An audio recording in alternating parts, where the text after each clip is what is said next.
Going into game 2 right here. God. This is why I don't cast early in the morning. I get just a little bit sniffly, so you're going to have to forgive me for that. My apologies. Anyway, we'll be rolling into this game very, very shortly right now. It's going to be on Daybreak, and Mouse have decided to send out another strong player. They're actually going to be throwing Mana into the mix right here. So, let's see how this turns out. Here we go, ladies and gentlemen. Currently down 1-0 in this best-of-9 Teamstory Cup series for Mousesports. It is Mana. He is in the Blue Trunks playing Protoss to the northeast of Daybreak. Classic map. Strong player as well. Historically one of the strongest players on Team Mousesports, period. There's just no argument there. Versus his opponent, who has proved to be quite adept, it would appear, at Heart of the Swarm. Zerg versus Terran. It is Axiom's Mia. Well, well, well. That was a good start there for Axiom, and a good start for Mia as well to actually get his confidence rolling. Bear in mind, Mia, for the most part, especially in the team house and amongst Korean players, has been constantly recognized as a really good player. But the problem is that he has some nerve issues, yeah? He has performance anxiety. So he has lost pretty much every game that he's played in the GSL, the Code A, as well as GSTL. That's concerning to a lot of people, especially in Team League formats. That's something that you need to watch out for. However, an early win here against Illusion, who is considered to be a strong Terran player from Mousesports, could very well be the thing that Mia needs to continue. He's already put one on the board for his team here, opening up with a pool on 14. Mana, on the other hand, pylon down at the front. Now, we don't necessarily see Forge Fast Expand in Heart of the Swarm. We often see Nexus before Forge, especially on a larger map like this, like Daybreak. Pool going down a little bit earlier doesn't necessarily stop that. That was only at 14, but we are going to see a Forge this time. He did see the pool go down and said, oh, it's not a hatchery first. Maybe I should put the Forge down first. Now, some players are just adept at saying, you know what, I don't care. 14 spawning pool, doesn't matter. I'm going to throw down a Nexus anyway. I'll be fine. Mana with the pylon block coming in right here to delay Mia from expanding. That's going to be a nightmare. What that also means is that those lings can't come across the map. If they do, then it's going to be a later expansion here for Mia, so it's actually a really bad trade-off. This single drone is going to eventually kill this pylon, but it's going to take like 5 million years. So he's going to have to use those lings to kill that pylon, which means there's no chance, really, of running lings past this. A cannon's going to come down here from Mana. So overall, this was very well calculated by the Mousesports. Oh, he's going for Gateway at the front, I assume, then a cannon. All right. Fair enough. That's all right. Nothing wrong with that either. And especially since he knows the lings across the map here trying to kill that. So the cannon should be up in time, especially considering the size of this map. You could run lings past it, but you'd lose at least 2 lings doing it. So what are 2 lings going to do inside a Protoss base against that many probes? Not a lot, but they can be kind of annoying. Now, I think you know exactly what happens here when a pylon block goes down. The Zerg will just double expand. They will expand here, and then they will expand here, which is going to have to do anyway, because the Protoss player fast expanded anyway. So, nothing unusual about that. Everything is just fine and dandy there. Now, Mia's going to be pushed away by this cannon. I have to move that Overlord slightly. And down goes the Cybercore as well. So, Overlord can hang around there for another couple of minutes. Then it's going to have to move because the Stalker will kill it. Ling's going to poke at the front. There's no reason for them to. He already knows the cannon's there. So, there is no way of getting in there whatsoever. But he gains map control. Yeah? If a Zealot pops out here, he can poke at it with Lings. Can't kill it, because 2 lings isn't enough. If he brought all 4 lings, he could probably kill it, and he could see maybe a Stalker coming out, but since he doesn't have speed, he can't really run that down. He can also, of course, intercept a probe that's trying to get out for some kind of sneaky proxy pylon play, which is not happening right now. Oh, God.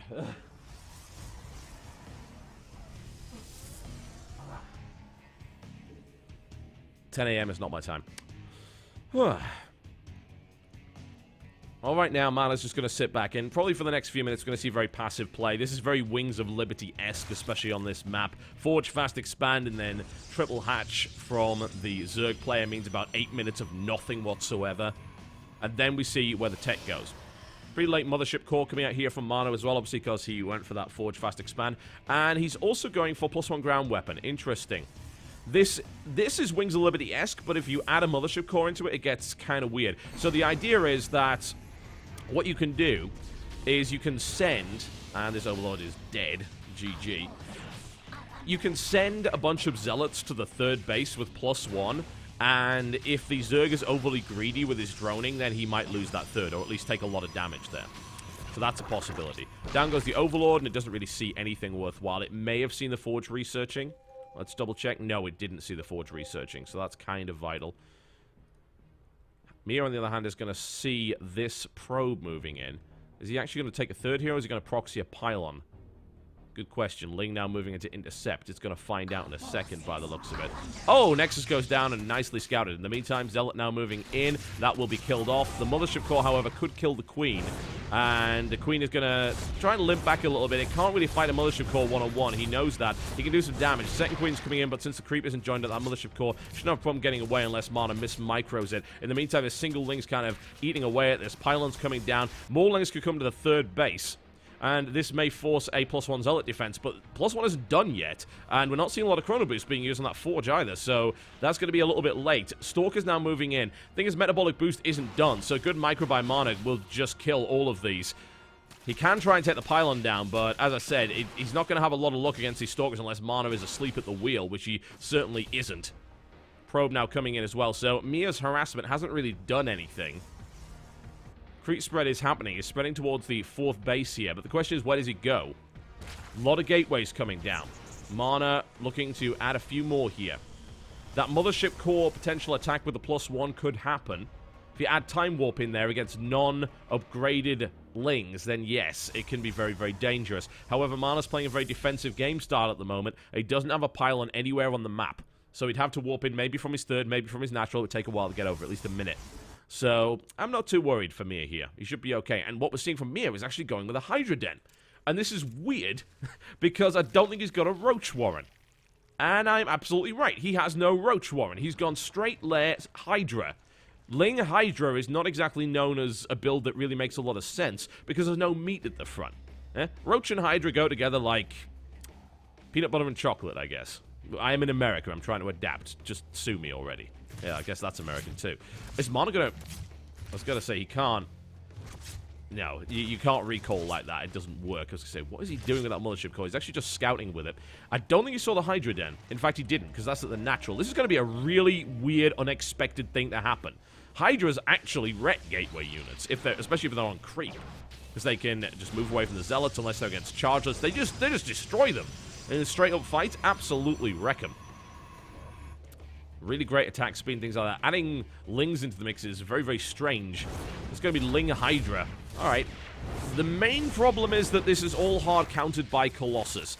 And the Phoenix is going to scout that Hydra Den as well. That is, of course, a hallucinated Phoenix. Lots of nice scouting options available. And the Robo is now up. Mortal's on the way, which is kind of the wrong thing to build in this situation, because obviously you get up against Ling Hydra and the Robo Bay. Here's the thing. Mia can actually hit a pre-Colossus timing with this and hit that third base and actually kill it. Photon cannons are coming up.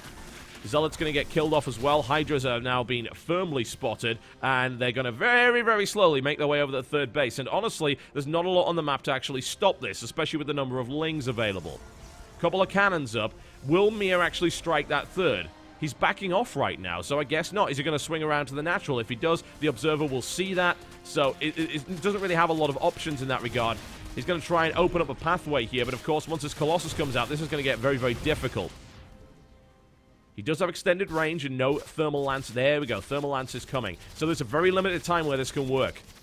Once that Colossus is out, once he's got enough of them, this Hydra push isn't going to do anything. He's got to hit now. If he doesn't, then this is not going to work at all.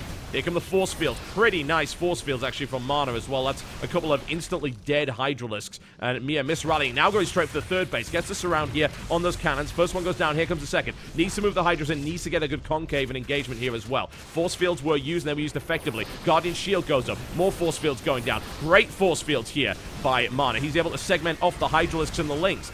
And there we go, a hit with a Time Warp, and that's the Colossus. And now these Hydras just aren't going to work. 18 drones come out in response to this, saying, you know what, this Hydra push just did not work. And right now, Mana's in a great position. He's on 74 probes. He's getting a good composition up. Hydra's coming in as well. Incredibly risky move, and punished hard there by the one and only Mousesports Mana.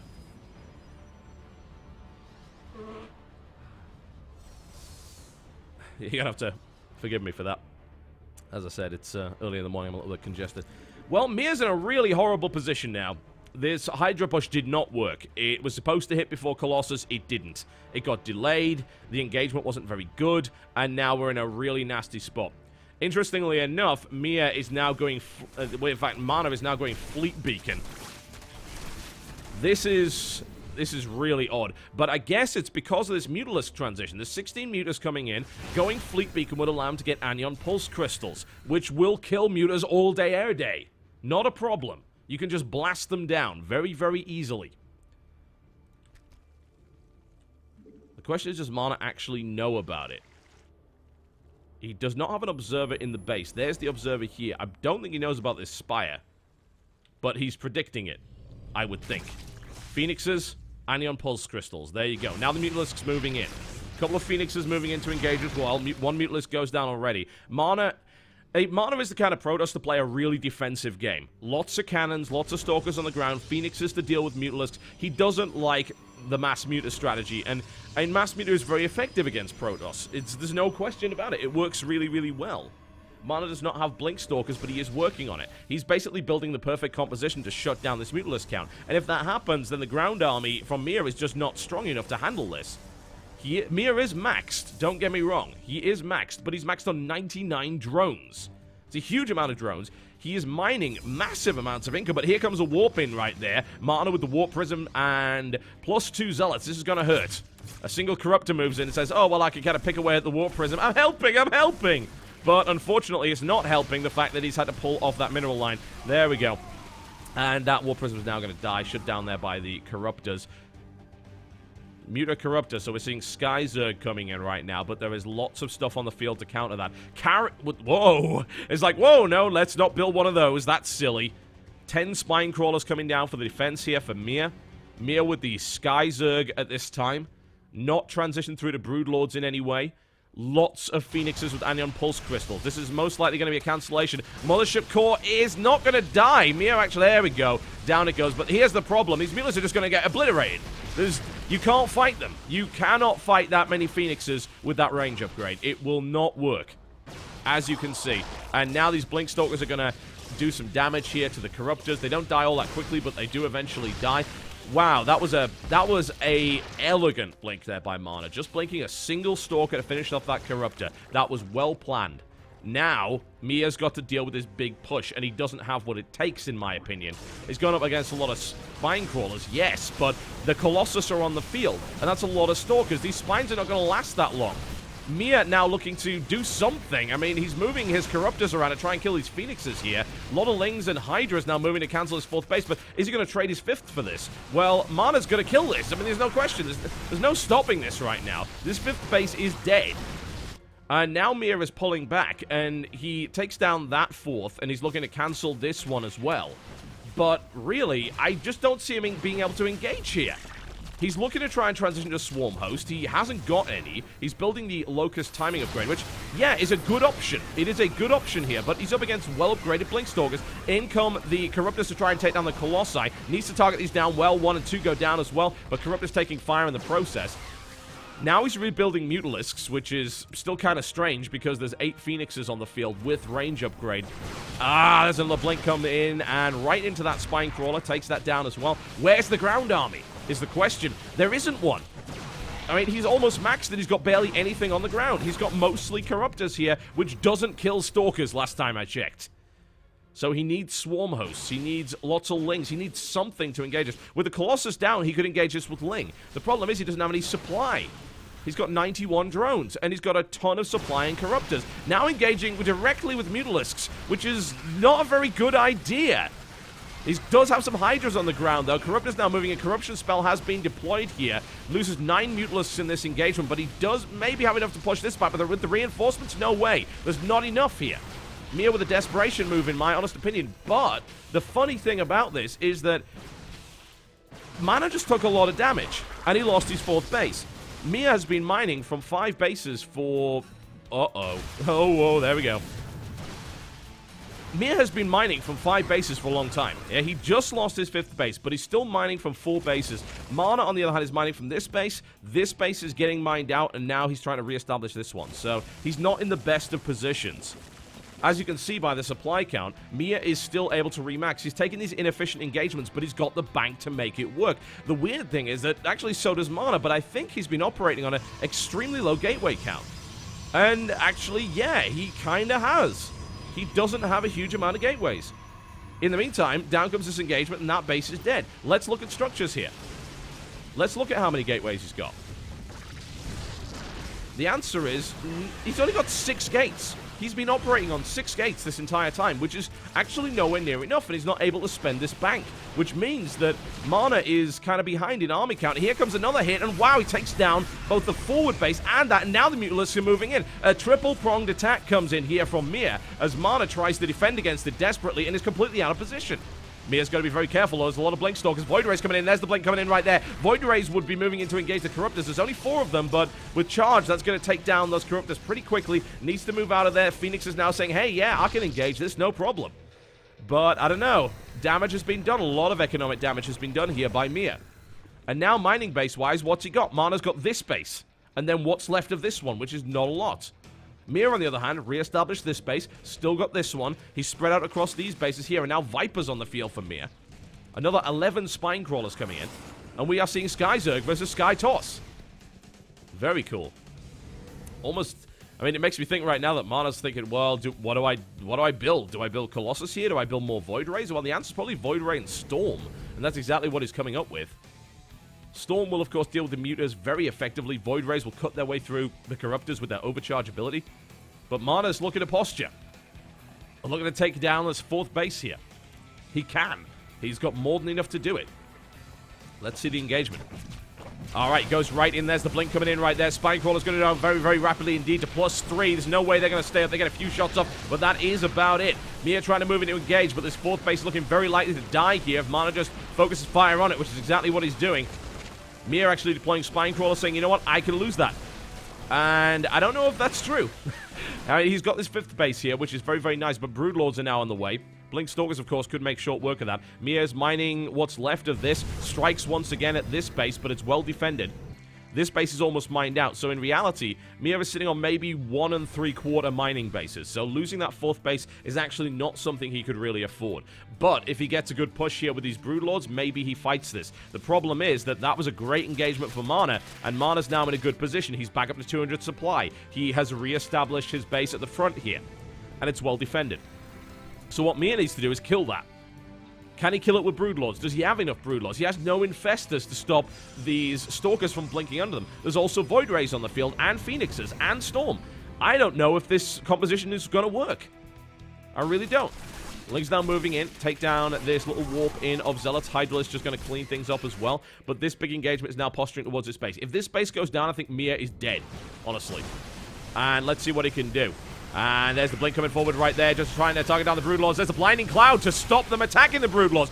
That is a great position for Mia. Blinding Cloud being used effectively to stop those Broodlords from going down, and now the attack's coming in. However, here come the Void Rays. These Broodlords are going to pop so quickly. The Mutalisks now moving to try and engage, but all the Broodlords are going to die here. This is a messy engagement for one side or the other, but honestly, I'd say that Mana is currently winning it right now. Oh, that Void Ray needs to die, but so many Mutants die in the process. Down 98 supply. He must hold this base, otherwise he is dead. 70 more Lings on the way. That should be enough to clean up this Stalker force if he can hold the 5th base, but he lost all his Broodlords there. Wow, both sides taking horrendous damage. The use of the Viper Blinding Cloud to prevent the damage coming in on the Broodlords was absolutely fantastic. However, he did still lose all of his Broodlords. He lost his Vipers. He lost his Mutalisks. He lost a lot of expensive gas-heavy units. Lings from Mia burrowed to prevent this base from being re-established. Lots of Lings on the field here for Mia as well. Upgrades for the Lings are pretty weak, though. Does he have Adrenal Glands? He does, but he doesn't have +3 on either side. Archon's now on the field. Tempest's coming out, which, funnily enough, against this kind of Ling-heavy ground style isn't going to work out so well. Ling's now crashing their way into the Cybernetics core. There's actually no army to currently engage them here. The Cyber Core is going to die. It's going to at least prevent some Stalkers from coming out for a while, but the Archons are now moving in. It's very much a one-way trip here for these Lings. He wants to try and do damage to the tech as much as possible, but he can't do it. There's too many Phoenixes. The Cyber Core is really the only casualty of that, and a lot of Zerglings. This may allow him to re-establish his 4th base, but he hasn't tried to do that yet. And now we're seeing a huge supply advantage here for Mana. Massive. And honestly, I don't think Mia's got anything to stop this. When the next push comes in here from Mana, I think that's going to be it for him. I don't see a way of him stopping this at all. Losing those Broodlords was pretty much the nail in the coffin, and without that 4th base, he can't re-establish his Broodlord army. Mana now moving forward with Storm, Archon, and Blink Stalker with 3-2 upgrades. Broodlords coming in, there's no way they're going to finish. I mean, they are most likely going to die. There's the Blink right under it, and that, I think, is going to be it for the Axiom Zerg player. GG, ladies and gentlemen. And Mousesports right back on the board, 1 apiece in the Teamstory Cup, thanks to the efforts of Mana. Well played there. Very defensive Protoss style leads into several successful engagements, and Mia losing his 4th base, which really was the nail in the coffin for him right there. Well played there by